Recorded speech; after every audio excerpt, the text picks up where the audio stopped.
ಮನಸ್ಸಿನ ಸ್ವಭಾವ, nature of the mind ಅಂತ. ಏನು? ಒಂದು ಒಂದು ರೇಷ್ಮೆ ಬಟ್ಟೆನೋ ಅಥವಾ ಯಾವುದನ್ನ ಒಂದು ಮುಳ್ಳಿನ ಗಿಡದ ಮೇಲೆ ಹಾಕ್ಬಿಟ್ವಿ, ಅದು ಸಿಕ್ಕಾಕೊಂಡ್ಬಿಡಿಯಪ್ಪ. ಅದನ್ನ ಬಿಡಿಸ್ಬೇಕು ಅಂದ್ರೆ ಹಿಂಗ್ ಎಳೆದ್ರೆ ಬರ್ರ ಅಂತ ಅದು ಅರ್ಧೋಗ್ಬಿಡುತ್ತೆ ಅದು. ಅದಕ್ಕೇನ್ ಮಾಡ್ತೀವಿ, ಒಂದು ಕುಶಲತೆಯಿಂದ ಒಂದು ಬಟ್ಟೆನ ನಿಧಾನವಾಗಿ ಬಿಡಿಸ್ಕೊಬೇಕು. ಅದೇ ರೀತಿ ಮನಸ್ಸು ಕೂಡ, ಮನಸ್ಸು ಎಷ್ಟು ಬೇಗ ಯಾವ್ದನ್ನಾದ್ರೂ ಇಷ್ಟಪಡತ್ತೆ, ಅಷ್ಟೇ ಬೇಗ ಅದನ್ನ ಇಷ್ಟ ಅಂದ್ರೆ ಏನು, ಅದ್ರ ಬಗ್ಗೆ ಅಸಹ್ಯನೂ ತಾಳತ್ತೆ ಅದು. ನೋಡಿ, ಒಂದು ಹಿಂಗೆ ಸ್ವಿಂಗ್ ತರ ಗಡಿಯಾರದಲ್ಲಿ ಲೋಲಾಕಿರುತ್ತೆ ನೋಡಿ, ಆತರ ಇಷ್ಟಪಡತ್ತೆ ಅಥವಾ ಇಷ್ಟಪಡದೇನೂ ಇರುತ್ತೆ. ಈ ಮನಸ್ಸು ಇರೋದು ನೋಡಿ, ಈ ಎರಡು ಎಕ್ಸ್ಟ್ರೀಮ್ಸ್ ಇದರಲ್ಲಿ ಮಧ್ಯದಲ್ಲಿ ಮನಸ್ಸಿದೆ. ಮನಸ್ಸು ಇಲ್ಲ ಅಂದ್ರೆ ಆ ಕಡೆ ಇರುತ್ತೆ, ಇಲ್ಲಾಂದ್ರೆ ಈ ಕಡೆ ಇರುತ್ತೆ. ಅದು ಯಾವ್ದನ್ನಾದ್ರೂ ಇಷ್ಟಪಡುತ್ತೆ ಅಥವಾ ಅದನ್ನ ಇಷ್ಟಪಡದೇನೋ ಇರುತ್ತೆ. ಯಾವ್ದಾದ್ರೂ ದ್ವೇಷ ಮಾಡುತ್ತೆ ಅಥವಾ ಅದನ್ನು ತುಂಬಾ ಪ್ರೀತಿ ಕೂಡ ಮಾಡುತ್ತೆ. ಸೊ ಮನಸ್ಸು ಯಾವ್ದ್ರಲ್ಲಾದ್ರೂ ಸಿಕ್ಕಾಕೊಂಡಿರುತ್ತೆ, ಅದಕ್ಕೆ ಮನಸ್ಸು ಅಂತ ಹೇಳೋದು. ತುಂಬಾ ಸಿದ್ಧಾಂತಗಳಲ್ಲಿ ಸಿಕ್ಕಾಕೊಂಡ್ಬಿಡೋದು, ಏನೋ ನಾನು ಹೀಗ್ ಮಾಡ್ತೀನಿ ಹಾಗೆ ಮಾಡ್ತೀನಿ ಅಂತ ಧಾರಣೆಗಳು ತಗೊಂಡ್ಬಿಡೋದು, ಡಿಸಿಷನ್ಸ್ ತಗೊಂಡ್ಬಿಡೋದು. ಮತ್ತೆ ಅದನ್ನ ಮಾಡಕ್ ಆಗೋದಿಲ್ಲ, ಸಿಕ್ಕಾಕೊಂಡ್ಬಿಡುತ್ತೆ. ಇದನ್ನ ನಾವೆಲ್ಲ ಅನುಭವಿಸಿದೀವಿ ಎಷ್ಟೋ ಸರಿ. ಅನುಭವಿಸಿ ಮತ್ತೆ ಅದರಲ್ಲಿ ಫೇಲ್ ಕೂಡ ಆಗ್ಬಿಡ್ತೀವಿ ನಾವು ಒಂದೊಂದ್ಸರಿ. ನೋಡಿ, ಯಾವ ಫೇಲ್ ಆದಾಗ ಏನ್ ಮಾಡ್ತೀವಿ, ಅದು ಮನಸ್ಸಿನ ಸ್ವಭಾವ, ಅದನ್ನ ನೋಡ್ತಾ ಇಲ್ಲ. ನಾವೇನ್ ಮಾಡ್ತೀವಿ, ನಮ್ಮನ್ನ ನಾವು ಬೈಕೊಳಕ್ ಶುರು ಮಾಡ್ತೀವಿ. ನಾಳೆಯಿಂದ ತಪ್ಪದಿರ ನಾನು ಪ್ರತಿ ದಿವಸ ಸುದರ್ಶನ ಕ್ರಿಯೆ ಮಾಡ್ತೀನಿ, ನಾಳೆಯಿಂದ ಧ್ಯಾನ ಮಾಡ್ತೀನಿ ಅಂತ ಒಂದು ರೆಸಲ್ಯೂಷನ್ ತಗೊಳ್ತೀವಿ. ತಗೊಂಡು ಒಂದು ವಾರ ಆದ್ಮೇಲೆ ಮಾಡಿದ್ರೆ ಆಯ್ತು, ಅದಾದ್ಮೇಲೆ ಅದು ಹಾಗೆ ಕಂಟಿನ್ಯೂ ಆಗ್ಬಿಡುತ್ತೆ. ನಾಳೆ ಮಾಡಿದ್ರೆ ಆಯ್ತು, ನಾಳೆ ಮಾಡಿದ್ರೆ ಆಯ್ತು. ಅವಾಗ ಏನಾಗುತ್ತೆ, ಕೊನೆಗೆ ಯಾಕೋ ಮಾಡಕ್ ಆಗ್ತಾ ಇಲ್ಲ ರೀ, ಏನೋ ಮಾಡುವಂತ ಆ ಸಾಧನೆಯಲ್ಲೇ ಏನೋ ದೋಷ ಇರಬೇಕು ಅಂತ ಶುರು ಮಾಡ್ತೀವಿ. ಮನಸ್ಸನ್ನು ಬೈಕೊಳ್ಳೋದು, ನಮ್ಮ ಪ್ರಯತ್ನ ಬೈಯೋದು, ಮತ್ತೆ ನಮ್ಮನ್ನ ನಾವು ಬೈಕೊಳ್ಳೋದು. ಇಲ್ಲ, ನಮ್ಮನ್ನ ನಾವು ಬೈತೀವಿ, ಅಲ್ಲ ಆ ಸಾಧನೆಯನ್ನು ಬೈತೀವಿ. ಅದಕ್ಕೆ ಬೇಕಾಗಿರುವಂತಹ ಪರಿಕರಗಳೇನೆಂದ್ರೆ, ಅದು ಸರಿ ಇಲ್ಲ, ಇದು ಸರಿ ಇಲ್ಲ, ಅಲ್ಲಿ ಹಾಲಲ್ಲಿ ಸರಿ ಇಲ್ಲ, ಅಲ್ಲಿ ಧೂಳು ಜಾಸ್ತಿ, ಅಲ್ಲಿ ಇನ್ಸ್ಟ್ರಕ್ಟರು ಸರಿ ಇಲ್ಲ, ಹಿಂಗೆಲ್ಲರನ್ನೂ ಬೈಯಕ್ ಶುರು ಮಾಡ್ಬಿಡ್ತೀವಿ.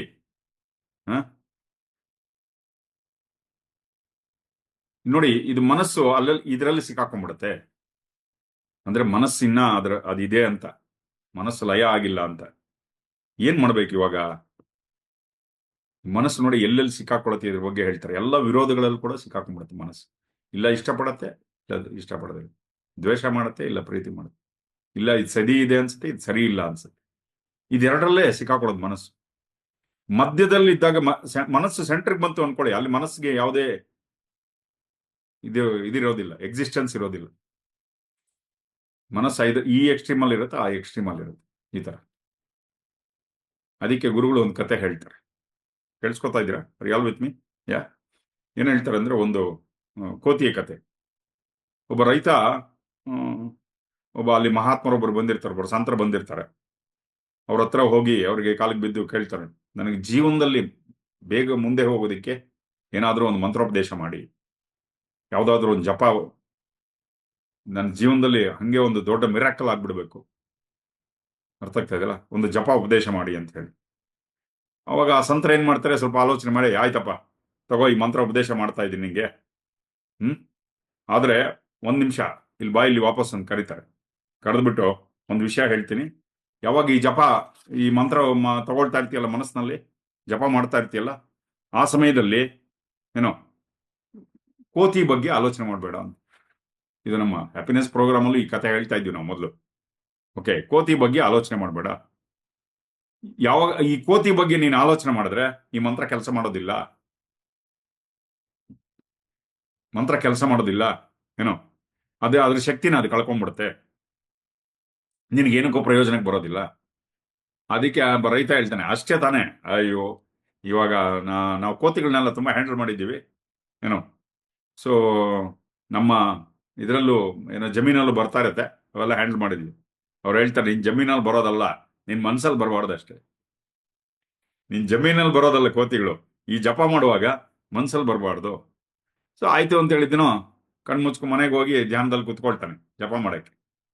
ಫಸ್ಟ್ ಬಂದು ಯಜಮಾನ್ರು ಬಂದು ಒಂದು ದರ್ಶನ ಕೊಡ್ತಾರೆ, ಬಾಲ ಇಟ್ಕೊಂಡ್ಬಂದು. ಕೋತಿ ಬಂದು ನಂಗೆ ದರ್ಶನ ಕೊಡ್ತಾನೆ. ಕೊಟ್ಟ ತಕ್ಷಣ ಏನೋ ಪಾಪ ಅವ್ರು ಹೇಳಿದಾರಲ್ಲ ಅದಕ್ಕೆ ಬಂದಿದೆ ಅಂತ. ಆಮೇಲೆ ಸ್ವಲ್ಪ ಹೊತ್ತಾದ್ಮೇಲೆ ಒಂದು 4-5 ಬರುತ್ತೆ. ಇನ್ನೊಂದು ಸ್ವಲ್ಪ ಹೊತ್ತಾದ್ಮೇಲೆ ಒಂದು ದೊಡ್ಡ ಹಿಂಡೆ ಬರುತ್ತೆ. ಏನ್ ಇಷ್ಟು ಬರ್ತಾ ಇದೆ? ಮೋಸ್ಟ್ಲಿ ಹಗಲೊತ್ತಿರ್ಬೇಕು. ರಾತ್ರಿ ಹೊತ್ತು ಕೋತಿಗಳೆಲ್ಲ ಮಲ್ಕೊಂಡ್ಬಿಟ್ಟಿರುತ್ತೆ.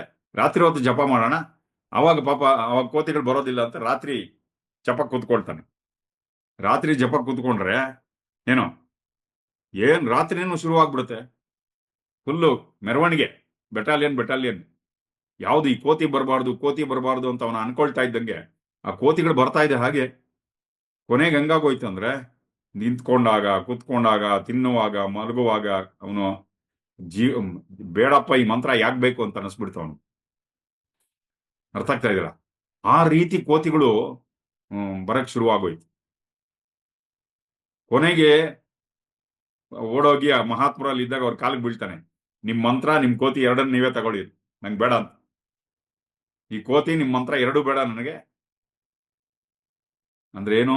The more you resist it will persist ಅಂತ ನಮ್ಗೆ ಗುರುಗಳು ಒಂದು ಸೂತ್ರ ಹೇಳ್ತಾರಲ್ಲ, ಯಾವ್ದನ್ನ ತಡಿತೀವೋ ಇದು ಬರಬಾರ್ದು ಅಂತ. ಅದೇ ಮತ್ತೆ ನೋಡಿ, ಎಲ್ಲಿ ನಮಗೆ ಗುರುಗಳು ಹ್ಯಾಪಿನೆಸ್ ಪ್ರೋಗ್ರಾಮ್ ಅಲ್ಲಿ ಇದನ್ನ ಈ ಸೂತ್ರವನ್ನು ಕೊಟ್ಟಿದ್ದಾರೆ. ಅರ್ಥ ಆಗ್ತಾ ಇದೆಯಲ್ಲ? ಇದು ಮನಸ್ಸಿನ ಪ್ರಕೃತಿನೇ ಆತರ. ಮನಸ್ಸಿನ ಪ್ರಕೃತಿನೇ ಆತರ. ಅದಕ್ಕೆ ಅಷ್ಟಾವಕ್ರ ಮಹರ್ಷಿಗಳು ಈ ಮನಸ್ಸಿನ ಪ್ರಕೃತಿಯನ್ನು ನೋಡಿ ಇದಕ್ಕೆ ಒಂದು ಗೋಲ್ಡನ್ ಸೂತ್ರವನ್ನು ಕೊಟ್ರು.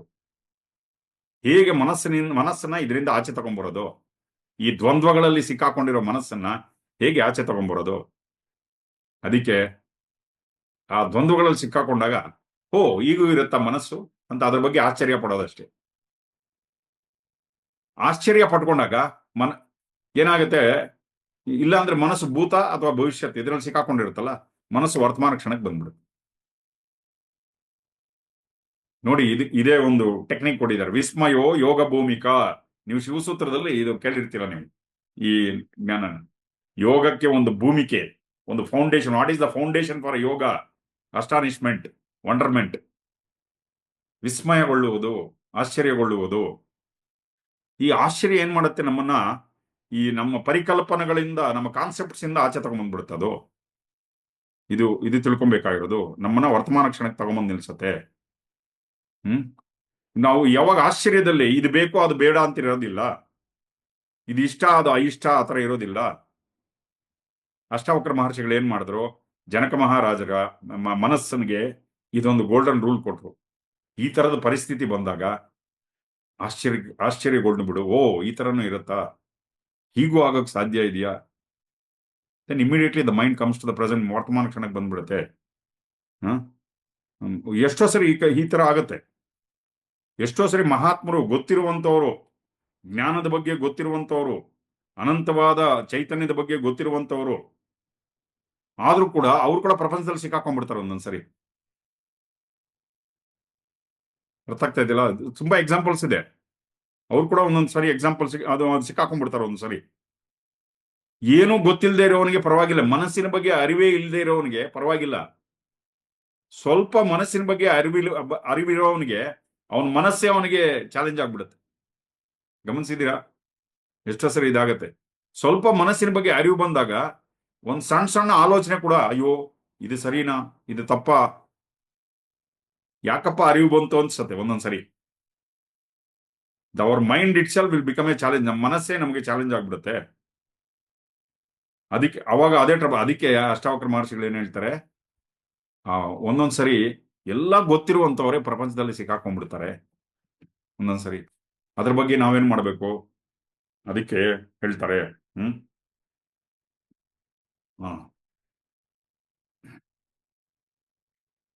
ಸರ್ವಭೂತೇಷು ಚಾತ್ಮಾನಂ ಸರ್ವಭೂತಾನಿ ಚಾತ್ಮನಿ ಮುನೇರ್ಜಾನತ ಆಶ್ಚರ್ಯಂ ಮಮತ್ವಮನುವರ್ತತೆ. ಸರ್ವಭೂತೇಷು ಚಾತ್ಮಾನಂ ಸರ್ವಭೂತಾನಿ ಚಾತ್ಮನಿ ಮುನೇರ್ಜಾನತ ಆಶ್ಚರ್ಯಂ ಮಮತ್ವಮನುವರ್ತತೆ. ಎಲ್ಲಾ ಜೀವಿಗಳಲ್ಲೂ ನಾನಿದ್ದೇನೆ, ಈ ಜ್ಞಾನವನ್ನ ನಾವು ಕೇಳ್ತಾನೆ ಇದ್ದೀವಿ.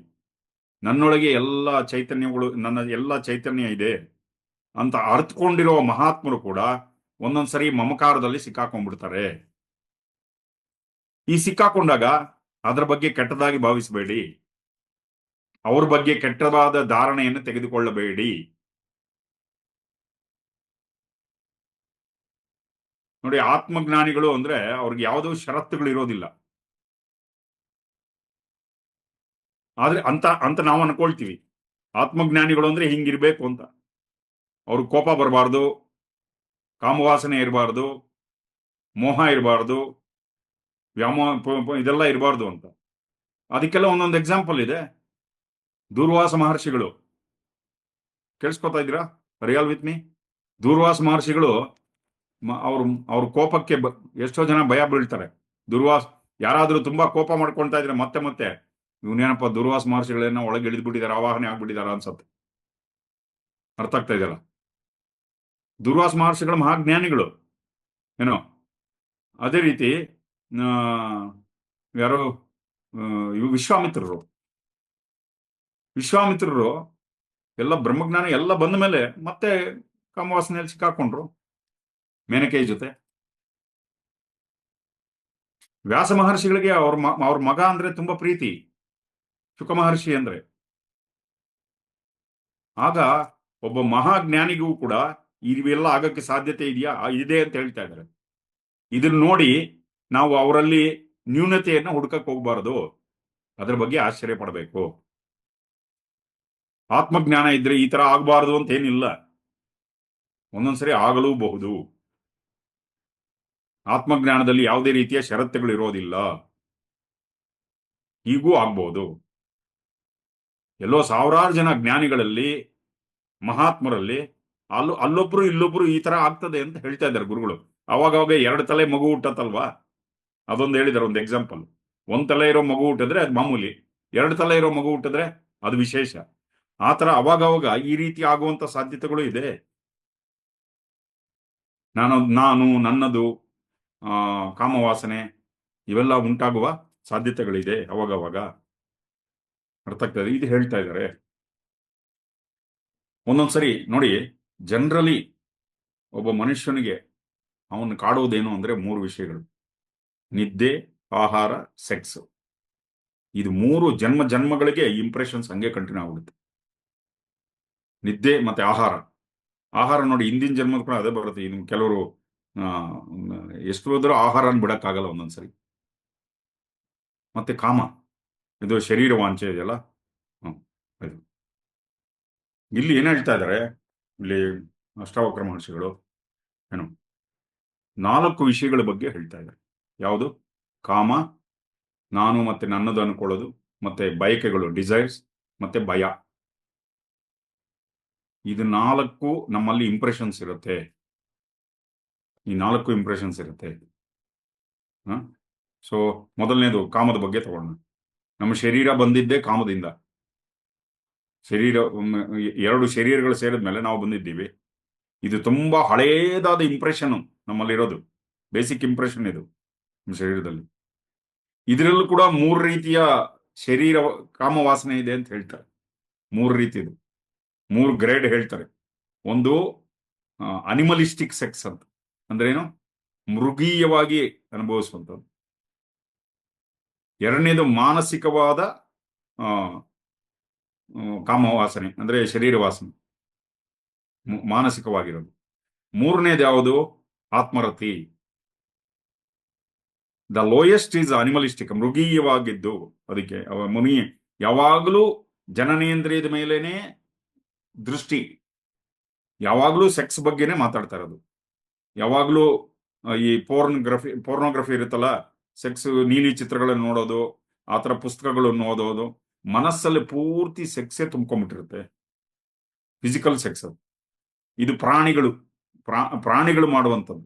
ಏನ್ ಸರ್ ಇಂಥ ಸಬ್ಜೆಕ್ಟ್ ಮಾತಾಡ್ತಾ ಇದೀರ ಇವತ್ತು? ಅಲ್ಲಿರೋದು ನಮ್ಮನ್ನು ಕಾಡುವಂಥದ್ದು ಇದೆ ನೋಡಿ. ಎಂತ ಇದು ನಮ್ಗೆ ಯಾವುದು ಬಾಧಕವಾಗಿದೆ ಅದ್ರ ಬಗ್ಗೆ ಮಾತಾಡ್ತಾ ಇದ್ದಾರೆ ಗುರುಗಳು ಇವತ್ತು. ನಿನ್ನೆ ಸ್ವಲ್ಪ ಟಚ್ ಕೊಟ್ರು, ಇವತ್ತು ಸ್ವಲ್ಪ ಆಳವಾಗಿ ತಗೊಂಡು ಹೋಗ್ತಾ ಇದ್ದಾರೆ. ಅರ್ಥ ಆಗ್ತಾ ಇದ? So the lowest form of sex, ಅತ್ಯಂತ ಕೀಳುಮಟ್ಟದ ಒಂದು ಇದು ಏನು ಅಂದ್ರೆ, ನಮ್ಮ ಶರೀರಗಳ ಮೇಲೆ, ಅಂಗಗಳ ಮೇಲೆ ಒಂದು ಆಸೆ, ಅದ್ರ ಬಗ್ಗೆನೇ ಆಲೋಚನೆ ಮಾಡ್ತಾ ಇರೋದು. ಜನನೇಂದ್ರಿಯದ ಮೇಲೇನೆ ಯಾವಾಗಲೂ ದೃಷ್ಟಿ. ಯಾವ ಶರೀರ ಅಂತ ಅವ್ರಿಗೆ ಬೇಕಾಗಿಲ್ಲ, ಯಾವುದೋ ಒಂದು ಶರೀರ ಸಿಕ್ಕಿದ್ರೆ ಸಾಕು. ಯಾವುದೋ ಒಂದು ಮಾಂಸಯುಕ್ತವಾದಂತ ಒಂದು ಶರೀರ ಸಿಕ್ಕಿದ್ರೆ ಸಾಕು. ಹೇಗೆ ಅಂದ್ರೆ, ಆಕಾಶದಲ್ಲಿ ಗಿಡಗ ಹಾರ್ತಾ ಇರುತ್ತೆ, ರಣಹದ್ದು, ಯಾವ್ದಾದ್ರೂ ಮಾಂಸದ ತುಂಡು ಸಿಗತ್ತಾ ಅಂತ. ಅದಕ್ಕೆ ಹೋಲಿಸ್ತಾರೆ ಇಲ್ಲಿ. ಅಷ್ಟು ಆ, ಆ, ಕಾಮವಾಸನೆ ಅನ್ನೋದು ಅಷ್ಟು ಇರುತ್ತೆ. ಇದನ್ನ the lowest level of sex ಅಂತ ಹೇಳ್ತಾರೆ. ಎರಡನೇದು ಯಾವುದು? ಎರಡನೇದು ಅಂದ್ರೆ ಅವರು ಎಲ್ಲ ಶರೀರ ಅಷ್ಟು ಇಂಪಾರ್ಟೆಂಟ್ ಅಲ್ಲ. ಇಬ್ಬರು ಪ್ರೇಮಿಗಳಿದ್ದಾರೆ, ಅಲ್ಲಿ ಅವ್ರು ಚೂಸಿ ಅಂದ್ರೆ ಏನು, ಯಾರೋ ಒಬ್ಬರನ್ನ ಪ್ರೀತಿಸಿರ್ತಾರೆ, ಅವ್ರ ಜೊತೆಲಿ ಇರ್ಬೇಕು. ಮಾನಸಿಕವಾದ ಕಾಮ. ಒಬ್ಬ ಯಾರೋ ಇಂಥವ್ರ ಜೊತೆಯಲ್ಲಿ, ಅವ್ರ ಜೊತೆಯಲ್ಲೇ ಅವ್ರ ಸಂಪರ್ಕ ಇರುತ್ತೆ. ಯಾರಂದ್ರೆ ಅವ್ರ ಜೊತೆ ಇರೋದಿಲ್ಲ ಅವರು, ಯಾರೋ ಅವರು ತುಂಬಾ ಆ ಶರೀರದ ಮೇಲೆ ಅವರ ಗಮನ ಇರೋದಿಲ್ಲ. ಮನಸ್ಸುಗಳು, ಎರಡು ಮನಸ್ಸುಗಳು ಒಂದಾದಾಗ ಆವಾಗ ಅಲ್ಲಿ ಕಾಮದ ಒಂದು ಇದು ನಡೆಯುತ್ತೆ. ಅದು ಎರಡನೇ, ಅದಕ್ಕನ್ನ ಸ್ವಲ್ಪ ಈ ಅತ್ಯಂತ ಕೆಳಗಿನದು ಇದೆ ಅಲ್ಲ, ಅದಕ್ಕನ್ನ ಸ್ವಲ್ಪ ಮೇಲಿಂದು ಇದು. ಮೂರನೇದು ಯಾವುದು? ಏನು? ಮೂರನೇದು ಬಂದು ಆತ್ಮರತಿ. ಆತ್ಮನ ಜೊತೆ ಕಾಮ. ಯಾವಾಗ ಆತ್ಮನ ಜೊತೆ ನಾವು ಒಂದಾಗ್ತೀವಿ, ಇದು ತುಂಬಾ ಪ್ರಬುದ್ಧವಾದಂತ ಕಾಮ. ಇದು ಆತ್ಮನ ಜೊತೆ ಒಂದಾಗ್ತೀವಿ, ಒಳಗಿನ ಚೈತನ್ಯದ ಜೊತೆ ಒಂದಾಗ್ತೀವಿ. ಇದು ಹಾಗೆ ನೋಡಿದ್ರೆ ಪ್ರಪಂಚದಲ್ಲಿ ಎಲ್ಲವೂ ಕಾಮದಿಂದಾನೇ ಹುಟ್ಟಿರೋದು. ಅರ್ಥ ಆಗ್ತಾ ಇದೆಯಲ್ಲ? ಒಂದು ಗಿಡ ಹುಟ್ಟಬೇಕು ಅಂದ್ರೆ ಎರಡು ಎರಡು ಹೂವುಗಳ ಮಧ್ಯೆ ಪಾಲಿನೇಷನ್ ಏನಾಗುತ್ತೆ, ಅದರಿಂದ ಆಗ್ತದೆ. ಎಲ್ಲ ಪ್ರಾಣಿಗಳು, ಎಲ್ಲ ಒಂದು ಕೀಟಗಳಿಂದ ಹಿಡಿದು ಮನುಷ್ಯನವರೆಗೂ ಎಲ್ಲ ಸೆಕ್ಸ್ ಇಂದಾನೇ ಆಗಿದೆ. ಇಲ್ಲಿ ಎಲ್ಲ ಕಾಮದಿಂದನೇ ಉಂಟಾಗಿದೆ.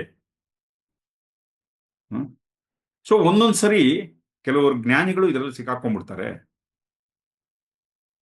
ಇದು ಮಾಮೂಲಿ ಮನುಷ್ಯರಿಗೆ ಇದು ಬರುತ್ತೆ, ತಲೆಯಲ್ಲಿ ಬರ್ತಾ ಇರುತ್ತೆ. ಅಕಸ್ಮಾತ್ ಬಂದಾಗ ಕೂಡ ಅದ್ರ ಬಗ್ಗೆ ತುಂಬಾ ಆಲೋಚನೆ ಮಾಡಬೇಡಿ, ಅದ್ರ ಬಗ್ಗೆ ಒಡೆದಾಡಬೇಡಿ. ಯಾಕೆ ಬಂತು ನನ್ನೊಳಗೆ, ಅದ್ರ ಬದಲು ಅದನ್ನು ಗಮನಿಸಿ. ಸಾಧನೆಯ ದಾರಿಯಲ್ಲಿರುವಾಗ ಒಂದೊಂದ್ಸರಿ ಈ ತರ ಬರುತ್ತೆ ಈ ಮನಸ್ಸಿನಲ್ಲಿ. ಒಂದ್ಸರಿ ಯಾರೋ ಒಬ್ಬರು ಪ್ರಶ್ನೆ ಗುರುಗಳಿಗೆ ಕೇಳಿದ್ರು, ಗುರುಗಳೇ ನನಗೆ ತುಂಬಾ ಕಾಮದ ಬಗ್ಗೆ ಆಲೋಚನೆಗಳು ಬರ್ತಾ ಇದೆ ಅಂತ.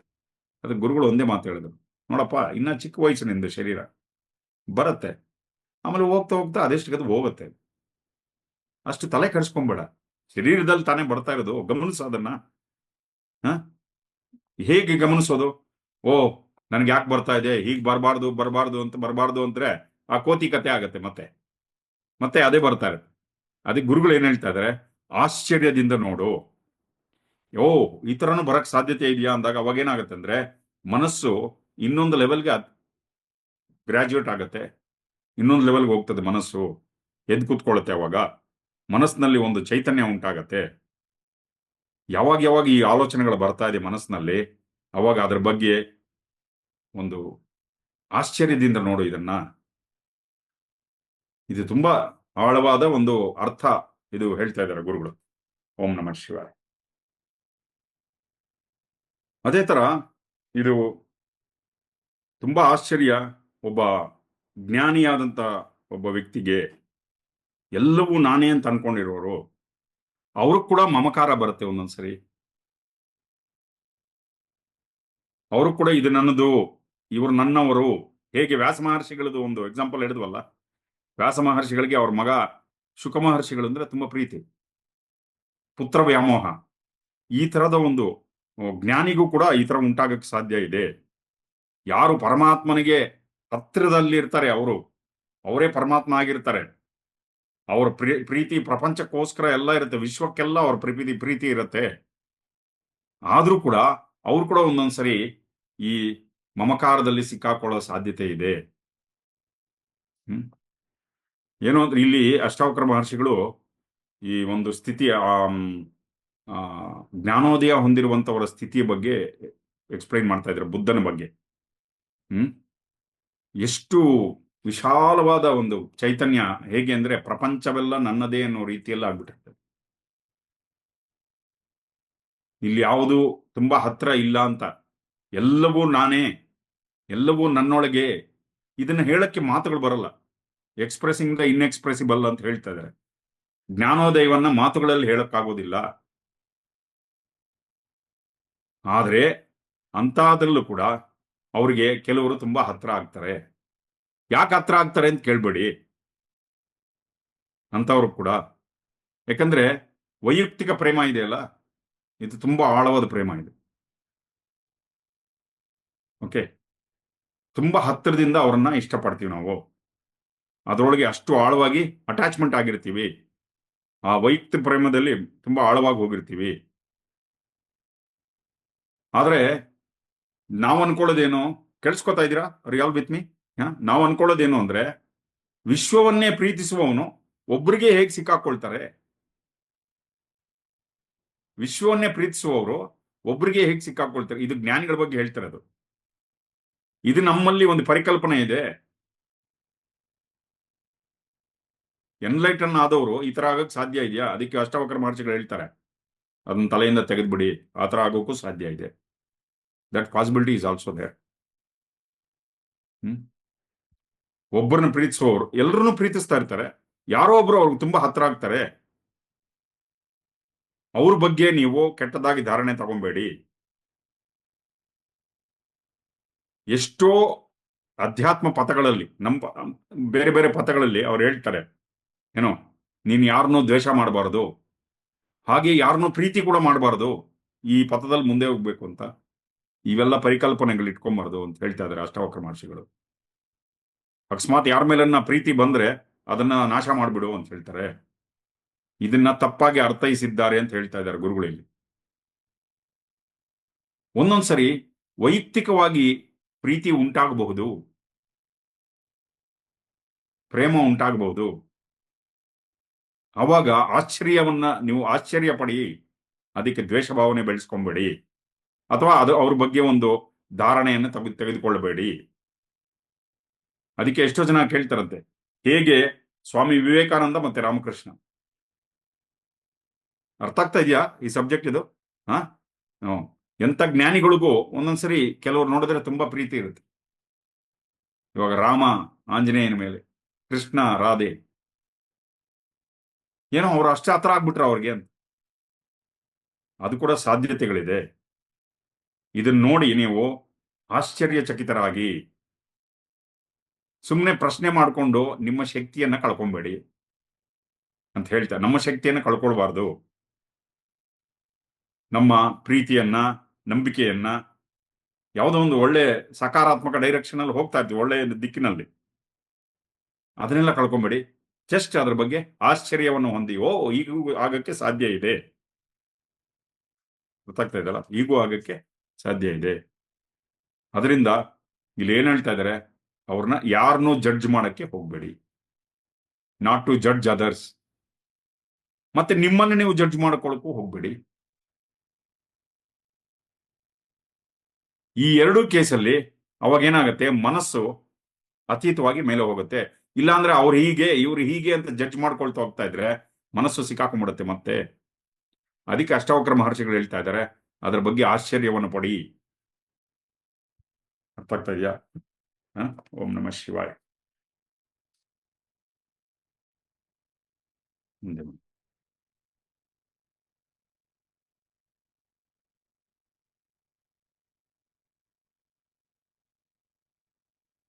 ಅಸ್ಥಿತಃ ಪರಮಾದ್ವೈತಂ ಮೋಕ್ಷಾರ್ಥೇಪಿ ವ್ಯವಸ್ಥಿತಃ ಆಶ್ಚರ್ಯಂ ಕಾಮವಶಗೋ ವಿಕಲ ಕೇಲಿ ಶಿಕ್ಷಯ.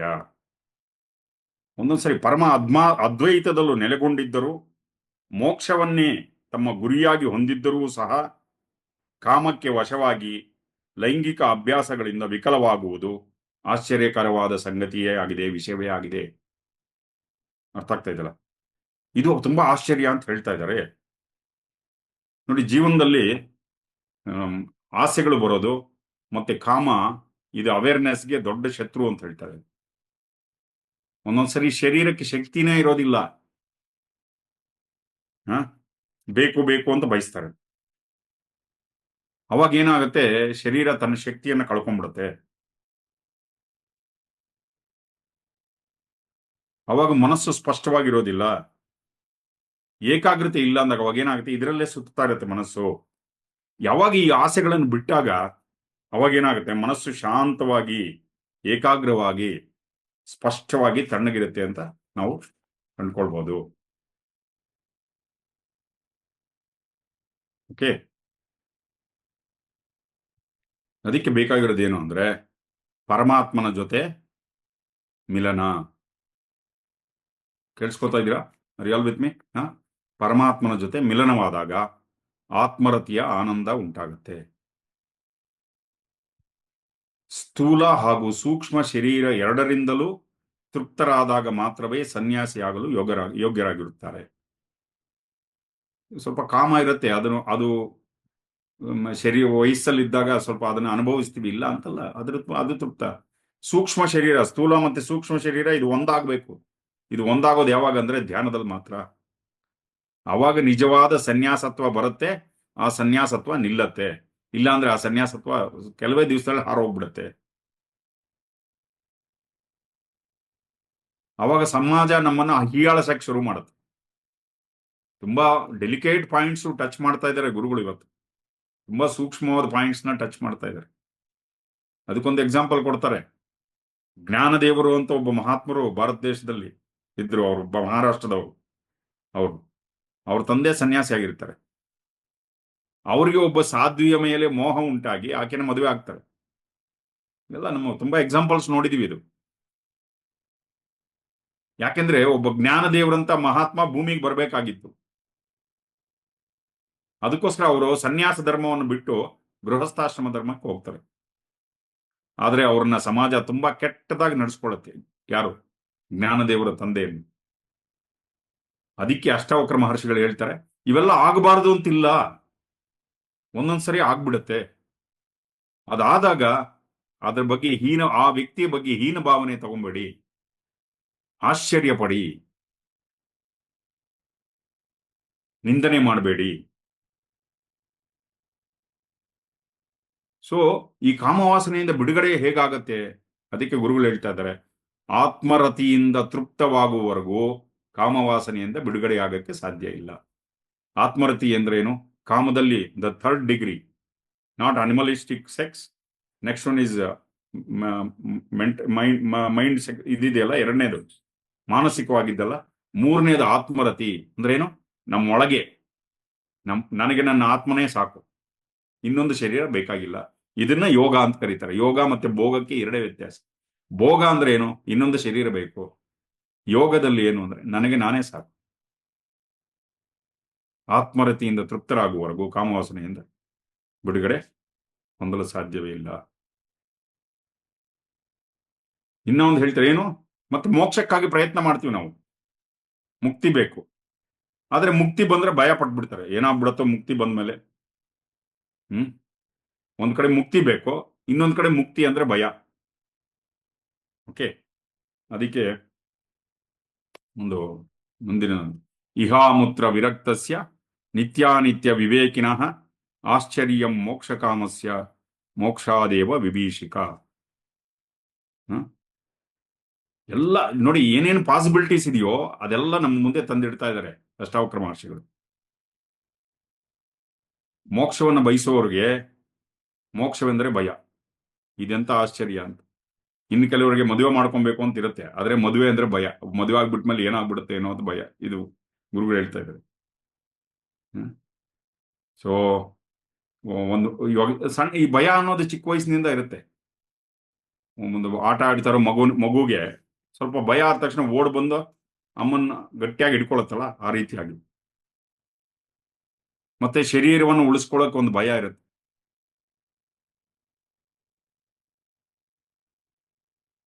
ಸೊ ಒಂದೊಂದ್ಸರಿ ಜ್ಞಾನಿಗಳಲ್ಲೂ ಕೂಡ ಕಾಮವಾಸನೆ ಅನ್ನೋದು ಅದರ ಬಗ್ಗೆ ಆಸಕ್ತಿ ಇರುತ್ತೆ ಅಂತಲ್ಲ, ಮೋಕ್ಷದ ಬಗ್ಗೆ ಭಯ ಇರುತ್ತೆ ಅಂತಲ್ಲ. ಅಕಸ್ಮಾತ್ ಅದಾದ್ರೆ ಅದ್ರ ಬಗ್ಗೆ ಆಶ್ಚರ್ಯ ಪಡಿ. ಇಲ್ಲಿ ಏನು ಹೇಳ್ತಾ ಇದ್ದಾರೆ? ವಿಶ್ರಾಮದಿಂದ ಮಾತ್ರ ಕರ್ಮದಿಂದ ಬಿಡುಗಡೆ ಹೊಂದಲು ಸಾಧ್ಯ. ಆಳವಾದ ವಿಶ್ರಾಂತಿಯಿಂದ ನಾವು ಈ ಹಳೆ ಇಂಪ್ರೆಷನ್ಸ್ ಇದೆ ನೋಡಿ, ಹಳೆ ಇಂಪ್ರೆಷನ್ಸ್ ಏನೇನು ನಾವು ಕ್ಯಾರಿ ಮಾಡ್ತಾ ಇದೀವಲ್ಲ, ಎತ್ಕೊಂಡ್ ಬರ್ತಾ ಇದೀವಲ್ಲ, ಪ್ರಾರಬ್ಧ ಕರ್ಮಗಳು. ಅದರಲ್ಲಿ ಸೆಕ್ಸ್ ಕೂಡ ಒಂದು, ನಾವು ಆಹಾರ ಒಂದು, ನಿದ್ದೆನೂ ಒಂದು. ಈ ಹಳೆಯದೆಲ್ಲ ಇದನ್ನೆಲ್ಲ ಬಿಡಬೇಕು ಅಂದ್ರೆ ಆಳವಾದ ವಿಶ್ರಾಂತಿಯಿಂದ ಮಾತ್ರ ಸಾಧ್ಯ. ಏನೋ ಮಾಡ್ತೀವಿ ಅದರಿಂದ ಕರ್ಮದ ಬಿಡುಗಡೆ ಆಗೋದಿಲ್ಲ, ಮಾಡುವುದರಿಂದ ಕರ್ಮದ ಬಿಡುಗಡೆ ಆಗುವುದಿಲ್ಲ. ವಿಶ್ರಾಂತಿಯಿಂದ. ವಿಶ್ರಾಂತಿ ಅಂದ್ರೆ ಹಾಸಿಗೆ ಮೇಲೆ ಮಲ್ಕೊಂಡು ನಿದ್ದೆ ಮಾಡೋದಲ್ಲ. ಧ್ಯಾನ, ಪ್ರಜ್ಞಾಪೂರ್ವಕವಾದ ವಿಶ್ರಾಂತಿ. ಇಲ್ಲಿ ಹೇಳ್ತಾ ಇದ್ದಾರೆ ಗುರುಗಳು, ಪ್ರಜ್ಞಾಪೂರ್ವಕವಾದ ವಿಶ್ರಾಂತಿ. ಅರ್ಥ ಆಗ್ತಾ ಇದೆಯಲ್ಲ? ಸೊ ಮುಂದಿನ ಸೂತ್ರ, ಧೀರಸ್ತು ಭೋಜ್ಯಮಾನೋಪಿ ಪೀಡ್ಯಮಾನೋಪಿ ಸರ್ವದಾ ಆತ್ಮಾನಂ ಕೇವಲಂ ಪಶ್ಯನ್ ನ ತುಷ್ಯತಿ ನ ಕುಪ್ಯತಿ. ಧೀರಸ್ತು ಭೋಜ್ಯಮಾನೋಪಿ ಪೀಡ್ಯಮಾನೋಪಿ ಸರ್ವದಾ ಆತ್ಮಾನಂ ಕೇವಲಂ ಪಶ್ಯನ್ ನ ತುಷ್ಯತಿ ನ ಕುಪ್ಯತಿ. ಧೀರರಾದವರು ಸನ್ಮಾನಕ್ಕೊಳಪಟ್ಟರೂ ಪೀಡನೆಗೊಳಗಾದರೂ ಯಾವಾಗಲೂ ತಮ್ಮ ಆತ್ಮದಲ್ಲೇ ನೆಲೆಸಿರುತ್ತಾರೆ. ವಿಷಯಗಳಿಂದ ಅವರು ತುಷ್ಟರಾಗುವುದಿಲ್ಲ, ಕೋಪಗೊಳ್ಳುವುದಿಲ್ಲ.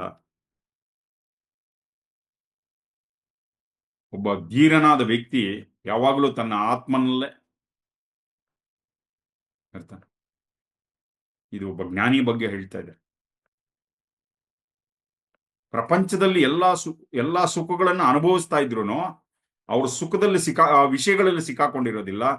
ಅವ್ರು ಪೂರ್ತಿ ಆತ್ಮನಲ್ಲಿ ಎಸ್ಟಾಬ್ಲಿಷ್ ಆಗಿರ್ತಾರೆ. ಎಲ್ಲ ಇಂದ್ರಿಯಗಳಲ್ಲೂ ಸಿಕ್ಕಾಕೊಂಡಿದ್ರು, ಎಲ್ಲ ಇಂದ್ರಿಯಗಳ ಬಗ್ಗೆ ಅದನ್ನು ಉಪಯೋಗಿಸ್ತಾ ಇದ್ರು, ಸಿಕ್ಕಾಕೊಂಡಿರೋದಲ್ಲ, ಉಪಯೋಗಿಸ್ಕೊಳ್ತಾ ಇರೋದು. ಎಲ್ಲ ಇಂದ್ರಿಯಗಳನ್ನು ಉಪಯೋಗಿಸ್ಕೊಳ್ತಾ ಇದ್ರು ಅದರಲ್ಲಿ ಸಿಕ್ಕಾಕೊಳ್ಳೋದಿಲ್ಲ. ತಮ್ಮ ಆತ್ಮನಲ್ಲಿ ನೆಲೆಸಿರ್ತಾರೆ ಅವರು ಯಾವುದ್ರ ಬಗ್ಗೆನೂ ತಲೆ ಕೆಡಿಸ್ಕೊಳ್ಳೋದಿಲ್ಲ. ಯಾವುದೋ ಅವರಿಗೆ ನೆರವೇರುವಂತಹ ಆಸೆಗಳಿರೋದಿಲ್ಲ. ನೆರವೇರದೆ ಇರುವಂತದ್ದು ಅಕಸ್ಮಾತ್ ಯಾವ್ದಾದ್ರು ನೆರವೇರದೆ ಇದ್ರೆ ಅದ್ರ ಬಗ್ಗೆ ತಲೆನೂ ಕೆಡಿಸ್ಕೊಳ್ಳೋದಿಲ್ಲ.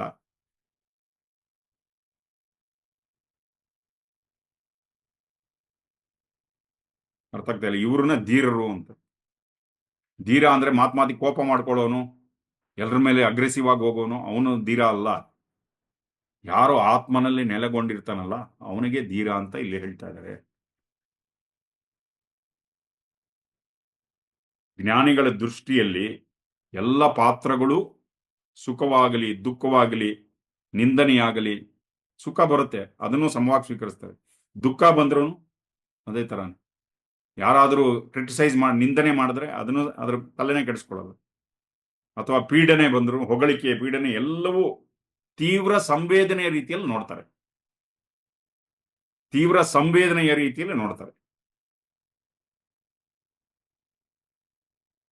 ಮತ್ತೆ ಅವರು ಇಂದ್ರಿಯ ಸುಖಗಳನ್ನು ಅನುಭವಿಸ್ತಾ ಇದ್ರು ಅವುಗಳಿಂದ ಪೀಡಿತರಾಗೋದಿಲ್ಲ ಅವರು. ನಾವು ಸಿಕ್ಕಾಕೊಂಡ್ಬಿಡ್ತೀವಿ. ಆದ್ರೆ ಜ್ಞಾನಿಗಳು ಆತರ ಅಲ್ಲ. ಯಾವುದೇ ಪರಿಸ್ಥಿತಿ ಇರ್ಬೋದು, ಯಾವುದೇ ಪರಿಸರ ಇರ್ಬೋದು, ಅವ್ರನ್ನ ಯಾವುದೇ ಡಿಸ್ಟರ್ಬೆನ್ಸ್ ಇರೋದಿಲ್ಲ. ಸದಾ ಆತ್ಮದಲ್ಲೇ ಕ್ರಮಿಸ್ತಾ ಇರ್ತಾರೆ.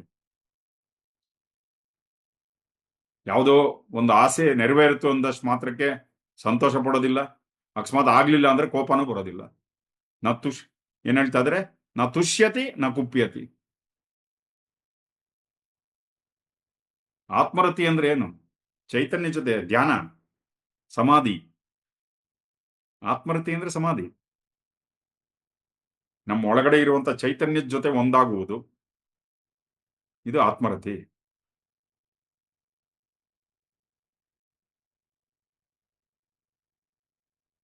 ಜ್ಞಾನಿಗಳು ಸಂತುಷ್ಟರು ಆಗುವುದಿಲ್ಲ, ಕೋಪಗೊಳ್ಳುವುದೂ ಇಲ್ಲ. ಅರ್ಥ ಆಗ್ತದಲ್ಲ? ಇದು ಹೇಳ್ಕೊಂಡ್ಬರ್ತಾರೆ.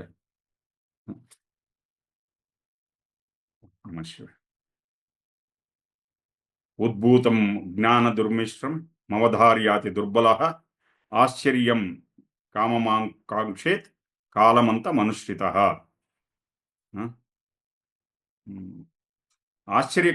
ಆಶ್ಚರ್ಯಕರವಾದ ವಿಷಯ ಅಂದ್ರೆ ಏನು?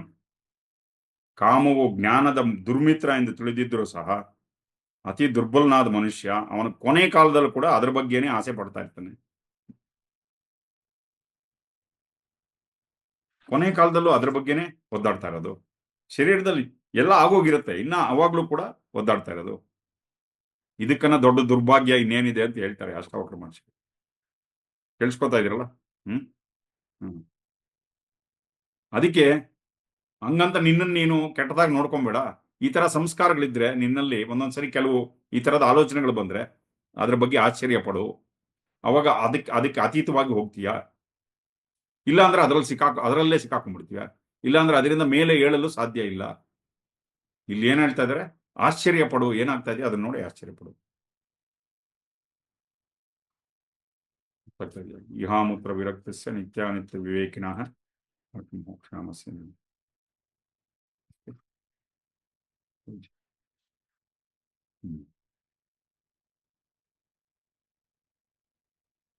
ಚೇಷ್ಟಮಾನಂ ಶರೀರಸ್ವಂ ಪಶ್ಯತ್ಯನ್ಯ ಶರೀರವತ್ ಸಂಸ್ಥವೇ ಚಾಪಿ ನಿಂದಾಯಾಂ ಕಥಂ ಕ್ಷುಭ್ಯೇತ್ ಮಹಾಶಯ. ಜ್ಞಾನಿಗಳು ತಮ್ಮ ದೇಹದ ಚಟುವಟಿಕೆಗಳನ್ನ ಇನ್ನೊಂದು ಶರೀರದಲ್ಲಿ ನಡೀತಾ ಇದೆ ಅಂತ ಗಮನಿಸ್ತಾರೆ. ಅವರಿಗೆ ಸ್ತುತಿ, ನಿಂದೆ ಇವೆಲ್ಲ ಅದ್ರ ಬಗ್ಗೆ ತಲೆನೇ ಕೆಡಿಸ್ಕೊಳ್ಳೋದು. ಯಾರೋ ಹೊಗಳಿದ್ರು, ಯಾರೋ ತೆಗಳಿದ್ರು, ಹಸುವಾಗ್ತಾ ಇದೆಯಾ, ಇನ್ನೊಂದು ಶರೀರದಲ್ಲಿ ಹಸುವಾಗ್ತಾ ಇದೆ ಅಂತ. ನಿದ್ದೆ ಬರ್ತಾ ಇದೆಯಾ, ಇನ್ನೊಂದು ಶರೀರದಲ್ಲಿ ಆಗ್ತಾ ಇದೆ ಅಂತ. ಪೂರ್ತಿ ಚೇತನದಲ್ಲೇ ಪೂರ್ತಿ ಅದರೊಳಗೆ ಇದ್ದು ಬಿಡ್ತಾರಪ್ಪ ಅವರು. ಪೂರ್ತಿ ಅದೇ ಸ್ವರೂಪ ಅಲ್ವಾ. ನಮ್ ತರನೇ ಹಸುವಾದಾಗ ತಿಂತಾರೆ, ನಿದ್ದೆ ಬಂದಾಗ ನಿದ್ದೆ ಮಾಡ್ತಾರೆ, ಇಲ್ಲ ಅಂತಲ್ಲ. ಆದ್ರೆ ನಿದ್ದೆ ಕೂಡ ಅವ್ರಿಗೆ ಸಮಾಧಿ ಸ್ಥಿತಿನೇ. ಓಂ ನಮಃ ಶಿವಾಯ. ಒಂದು ಸಣ್ಣ ಎಕ್ಸಾಂಪಲ್. ತುಂಬಾ ಹಿಂದೆ ಒಂದ್ಸರಿ ಮಧ್ಯಾಹ್ನ ಗುರುಗಳು ನಿದ್ದೆ ಮಾಡುವಂತ ಸಮಯದಲ್ಲಿ ಮಧ್ಯಾಹ್ನ ಸ್ವಲ್ಪ ಹೊತ್ತು ಯಾವಾಗ್ಲೂ ಅವತ್ತೊಂದ್ ದಿವಸ ನಿದ್ದೆ ಮಾಡೋ ಉಪಕ್ರಮಿಸಿದಾಗ ಕೈಗೆ ಯೋಗ ವಾಸಿಷ್ಠ ಪುಸ್ತಕ ಕೊಟ್ಬಿಟ್ಟು ಓದು ಅಂತ ಕೊಟ್ರು ಗುರುಗಳು. ಹಿಂದಿಯಲ್ಲಿದೆ ಪುಸ್ತಕ. ಅದು ನಾನು ಸ್ವಲ್ಪ ಹಿಂದಿಯ ಒಂದು ಪರಿಚಯ ಇದೆ. ಆ ಪುಸ್ತಕ ತಗೊಂಡು ಓದ್ತಾ ಇದ್ದೆ. ಕಣ್ಮುಚ್ಕೊಂಡು 1 ಸೆಕೆಂಡ್ಗೆ ಗೊರಕೆ ಶಬ್ದ. ಅಂದ್ರೆ ಒಳ್ಳೆ ಆಳವಾದ ನಿದ್ದೆಯಲ್ಲಿದ್ದಾರೆ ಗುರುಗಳು. ನಮ್ಮ ಹಿಂದಿ ಸ್ವಲ್ಪ ಒಂದ್ ಸ್ವಲ್ಪ ದೂರ ಹೋದ್ಮೇಲೆ ಅಲ್ಲಿ ನಿಂತ್ಕೊಂಡ್ಬಿಡ್ತು. ಯಾವ್ದೋ ಒಂದು ಅಷ್ಟು ಆಳವಾದ ನಿದ್ದೆಯಲ್ಲಿ ಇದ್ದಂಥವ್ರು ಟಕ್ ಅಂತ ಎದ್ಬಿಟ್ಟು ಅದು ಈ ತರ ಅಲ್ಲ ಶಬ್ದ, ಅದನ್ನ ಈ ತರ ಪ್ರೊನೌನ್ಸ್ ಮಾಡ್ಬೇಕು ಅಂತ ಹೇಳಿದ್ರು ಅವ್ರು. ಆಯ್ತು ಗುರುಜಿ ಅಂತ ಮತ್ತೆ ಶುರು ಮಾಡಿದ್ಮೇಲೆ ಆ ಮರುಕ್ಷಣದಲ್ಲಿ ತಿರ್ಗಾ ಆಳವಾದ ನಿದ್ದೆ.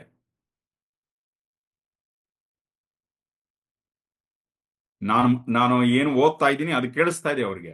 ಅದ್ರ ಜೊತೆಯಲ್ಲಿ ಆಳವಾದ ನಿದ್ದೆ ಕೂಡ ನಡೀತಾ ಇದೆ.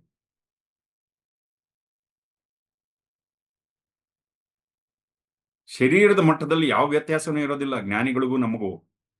ಆದ್ರೆ ಒಳಗಡೆ ಚೈತನ್ಯದ ಇದರಲ್ಲಿ ಅರ್ಥ ಆಗ್ತಿಲ್ಲ. ಅವ್ರು ನೋಡುವಂತ ದೃಷ್ಟಿ ಬೇರೆ ಪ್ರಪಂಚವನ್ನ. ಓಂ ನಮಃ ಶಿವಾಯ ಹೇಳ್ತಾ ಇದ್ದಾರೆ. ಸೊ ಜನಕ ಮಹಾರಾಜರು ಏನೋ ಶರೀರದಲ್ಲಿ ಏನಾಗ್ತಾ ಇದೆ ಅದು ಇನ್ನೊಂದು ಶರೀರದಲ್ಲಿ ನಡೀತಾ, ಹಸಿವಾಗ್ತಾ ಇದೆಯಾ ಇನ್ನೊಂದು ಶರೀರದಲ್ಲಿ ನಡೆದಂಗೆ ನೋಡ್ತಾ ಇದ್ದಾರೆ. Just is witnessing. ನಿದ್ದೆ ಬರ್ತಾ ಇದೆಯಾ ಅದು ಇನ್ನೊಂದು ಶರೀರದಲ್ಲಿ ನಡೆದಂಗೆ ನೋಡ್ತಾ ಇದ್ದಾರೆ. ಏನೇನಾಗ್ತಾ ಇದೆ.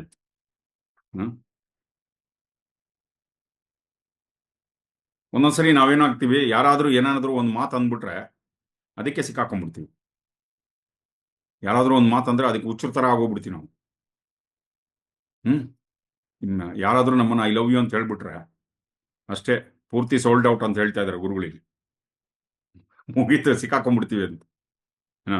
ಅಥವಾ ಯಾರಾದ್ರೂ ನಮ್ಮ ಬಗ್ಗೆ ತೆಗಳಿಕೆ ಮಾತು ಹೇಳ್ಬಿಟ್ರೆ ಏನೋ ಅದರಲ್ಲೂ ಸಿಕ್ಕಾಕೊಂಡ್ಬಿಡ್ತೀವಿ. ಈ ಪ್ರಪಂಚದಲ್ಲಿ ಯಾರ್ಯಾರು ನಮ್ಮ ಬಗ್ಗೆ ಏನ್ ಹೇಳ್ತಾರಲ್ಲ ಈ ಮಾತುಗಳಲ್ಲಿ ಸಿಕ್ಕಾಕೊಂಡ್ಬಿಡ್ತೀವಿ ಅಂತ ಹೇಳ್ತಾ ಇದಾರೆ ಗುರುಗಳು. Person be carried away by people's words. ಅದಕ್ಕೆ ಗುರುಗಳು ಏನ್ ಹೇಳ್ತಾರೆ, ಇದರಿಂದ ನಿನ್ನನ್ನು ನೀನು ಬಿಡಿಸ್ಕೊಂಬ ಆಚೆ, ಡಿಟ್ಯಾಚ್ ಯುವರ್ ಸೆಲ್ಫ್, ಬಿಡಿಸ್ಕೊಂಬ ಆಚೆ. ಆ ಮಾತುಗಳಿಗೆ ಅಷ್ಟು ಬೆಲೆ ಕೊಡಬೇಡ. ಅರ್ಥ ಆಗ್ತಾ ಇದೆಯಾ? ಆ ಮಾತುಗಳಿಗೆ ಅಷ್ಟು ಬೆಲೆ ಕೊಡಬೇಡ. Don't become football of others opinion. ಇನ್ನೊಬ್ಬರ ಅಭಿಪ್ರಾಯಗಳಿಗೆ ಅಷ್ಟು ಬೆಲೆ ಸಿಕ್ಕಾಕೊಂಬೇಡ ನೀನು. ನೋಡಿ ಎಷ್ಟು ಆಳವಾಗಿದೆ ಪಾಯಿಂಟ್. ಇಲ್ಲಿ ಹೇಳ್ತಾ ಇದ್ದಾರೆ 5 ಸೂತ್ರಗಳಲ್ಲಿ ಒಂದು ಸೂತ್ರ, ಇನ್ನೊಬ್ಬರ ಅಭಿಪ್ರಾಯಗಳಿಗೆ ಕಾಲ್ಚೆಂಡಾಗಬೇಡ. ಇದು it's A life time experience ಅಂತ ಹೇಳ್ತಾ ಇದ್ದಾರೆ. ಪ್ರತಿ ಕ್ಷಣ ಇದ್ರ ಮೇಲೆ ಕೆಲಸ ಮಾಡ್ಬೇಕು ನಾವು. ಪ್ರತಿ ದಿವಸ ಪ್ರತಿ ನಿಮಿಷ ಇದ್ರ ಮೇಲೆ ಕೆಲಸ ಮಾಡಬೇಕು. ಮತ್ತೆ ಮತ್ತೆ ಯಾವ ಪರಿಸ್ಥಿತಿ ಹೇಗೆ ಬರ್ತಾ ಇದೆಯೋ ಹಾಗೆ ಸ್ವೀಕಾರ ಮಾಡ್ತಾ ಇದ್ದೀರಾ ಅದು ಕೇಳ್ತಾ ಇದ್ದಾರೆ. Are you accepting every situation? Are you being the football of others opinion? ಇನ್ನೊಬ್ಬರ ಅಭಿಪ್ರಾಯಗಳಿಗೆ ಕಾಲ್ಚೆಂಡಾಗ್ತಾ ಇದ್ದೀರಾ? ಈ ಸರಳವಾದ ಸೂತ್ರಗಳು, ಈ ಸರಳವಾದ ವಾಕ್ಯಗಳು, ಇದನ್ನ ತುಂಬಾ ಹಗುರವಾಗಿ ತಗೊಳ್ಬೇಡಿ. ಈ ಮಾತು ಹೇಳ್ತಾ ಇದ್ದಾರೆ ಗುರುಗಳಲ್ಲಿ. These simple sutras and simple sentences are not to be taken lightly. If you take them lightly, you will drown. ಈ ಸೂತ್ರಗಳನ್ನ ಸರಳವಾಗಿ ತಗೊಂಡ್ಬಿಟ್ರೆ, ಏನೋ ಹಗುರವಾಗಿ ತಗೊಂಡ್ರೆ ಮುಳುಗೋಗ್ಬಿಡ್ತೀರಾ. Take these words into your heart. ಇದನ್ನ ನಿಮ್ಮ ಹೃದಯದೊಳಗೆ ತಗೊಳ್ಳಿ, ತಲೆಯೊಳಗಲ್ಲ. ತಲೆಗೆ ತಗೊಂಬೇಡಿ, ಹೃದಯದೊಳಗೆ ತಗೊಳ್ಳಿ ಹೇಳ್ತಾ ಇದ್ದಾರೆ. ಅರ್ಥ ಆಗ್ತಾ ಇದೆಯಾ? ಸೊ ಇಲ್ಲಿಗೆ ಇವತ್ತಿನ ಅಷ್ಟಾವಕ್ರ ಗೀತೆ ಓಂ ನಮಃ ಶಿವಾಯ ಕಂಪ್ಲೀಟ್ ಆಯಿತು. Thank you very much for listening. ಓಂ ನಮಃ ಶಿವಾಯ.